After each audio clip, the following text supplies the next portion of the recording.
Hello, Void Dwellers.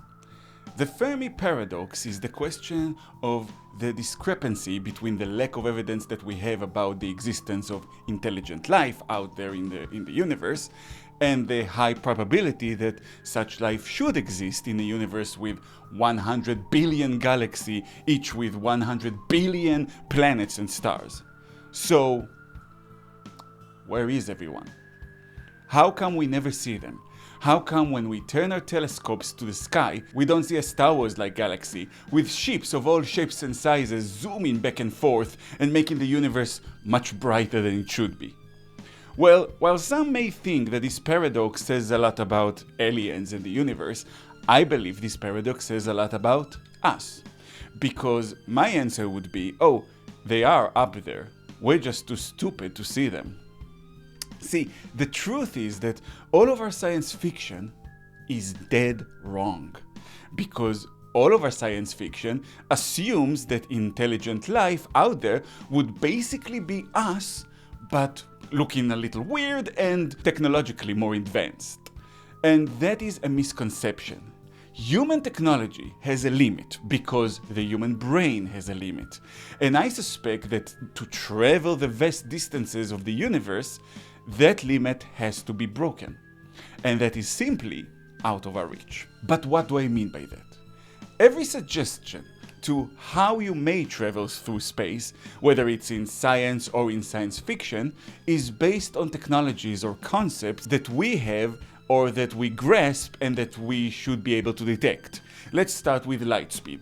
I always find it amusing when science fiction uses light speed as a probable way to travel through space, because it's pretty much the worst solution out there. First of all, I think people tend to not appreciate just how vast the universe is, as well as what we mean by the term light year. It means the distance light can pass in a year. So if we say that the edge of the solar system is about 1.5 light years away, it means that it would take us 1.5 years to reach it if we traveled at the speed of light. In 2024, astronomers discovered a potentially Earth-like planet, Gliss 12b, relatively close to us, only 40 light years away. But that means that it would take us 40 years to get to it if we traveled at the speed of light. And even if we had an engine that can push us close to the speed of light, you wouldn't be able to reach that speed, because according to Einstein's theory of relativity, the energy required to propel your mass to that speed becomes infinite at the speed of light. So you'll only be able to travel at a fraction of that speed. And even if, because of some miracle, you'd be able to get to that speed, you wouldn't want to travel like that because of time dilation. Basically, it's Einstein's twins paradox. The closer you travel to the speed of light, the slower time moves for you. So you travel to visit your relatives on that Earth-like planet 40 light years away, but while for you it's only 40 years, for them and for the people on Earth, it's thousands and thousands of years. So it wouldn't be a very practical way of traveling between faraway planets, would it? Now, other sci-fi stories suggest different ways to travel, like the warp drive in Star Trek. The basic idea is that we know that space can be distorted and manipulated. So what if your spaceship technically stays in the same place, but we create a ripple in space itself that pushes your spaceship forwards?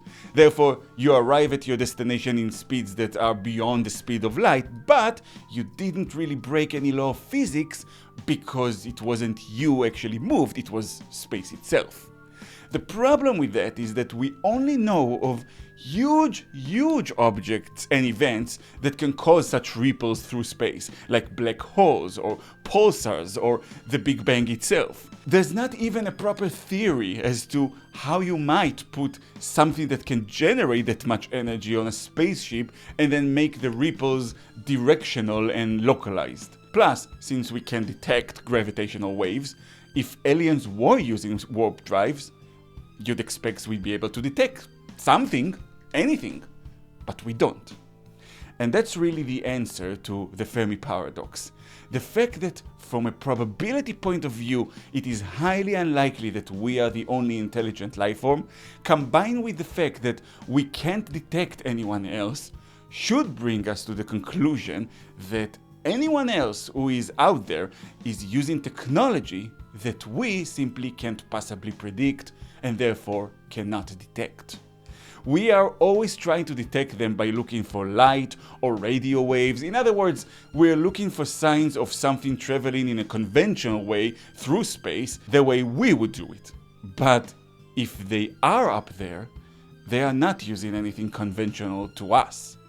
If you're able to move between the vast distances of the universe in a practical manner, then the technology you're using is beyond advanced from our perspective. It is godly. It is beyond our ability to comprehend.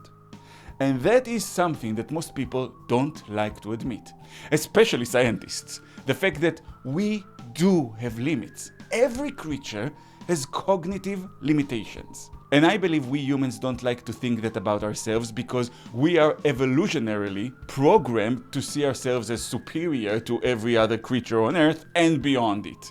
In every human myth of creation, we are always depicted as either related to the gods or the intentional creation of the gods. Throughout my life, I've studied human religion and folklore, and in every culture, the ancient Near West, the Far East, the Native Americans, in every single human culture, in every point in history, this pattern repeats itself.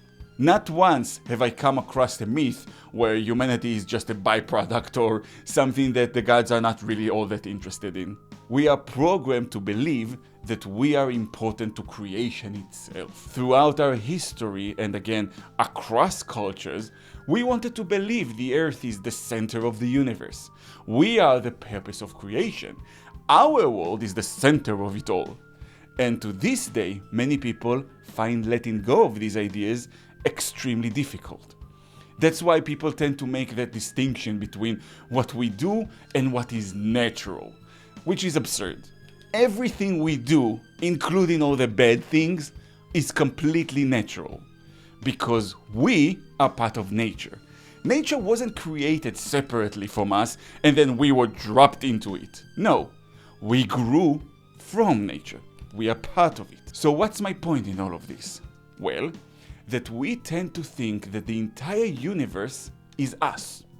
So we expect them to be like us, to think from the same framework that we think from. But if they conquered space travel, practical, actual space travel, then they are obviously using ideas that we can't even fathom of.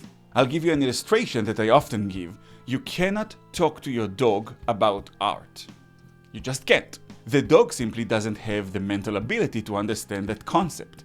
Even if you train your dog to take a brush in its mouth and splash paint across the canvas, the dog does not understand art. It is only repeating actions that you taught it would get it treats. That's all. You need a bigger and more sophisticated brain to understand such a concept as art. We humans, we have that ability. But just like the dog lacks abilities that we have, it is safe to assume there will be creatures out there with abilities that we lack. Which means that aliens may be so far advanced from us that they simply don't have any way of communicating what they know to us, because we lack the cognitive capabilities to understand. There are those videos online of experts explaining their fields in different levels, from explaining it to a child in kindergarten to an adult studying the field. And when talking to the child, they all do the same thing. They all bring it down to bare bone concepts and talk in terms of simple colors and shapes, things that the child can comprehend. If the relationship between us and the aliens is not that of us and a dog, and I believe it is, then at the very least, it's an adult talking to a toddler. You can't really communicate the real nature of what it is you're communicating. You have to bring down everything to a very, very simplistic version of it. So simplistic, in fact, that it is not really the thing you're talking about. So, where is everyone? They are out there. We are just too stupid to detect them or to attract their attention. And that's just from a technological point of view. There's also our many social perversions.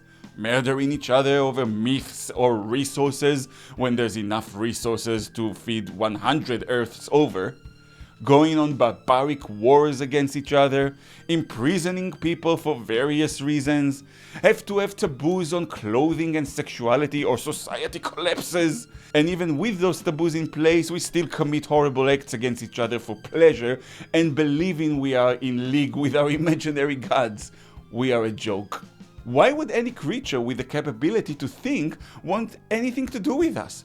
What is it exactly that we bring to the table? Not a thing. We are no more interesting to them as cockroaches are interesting to us.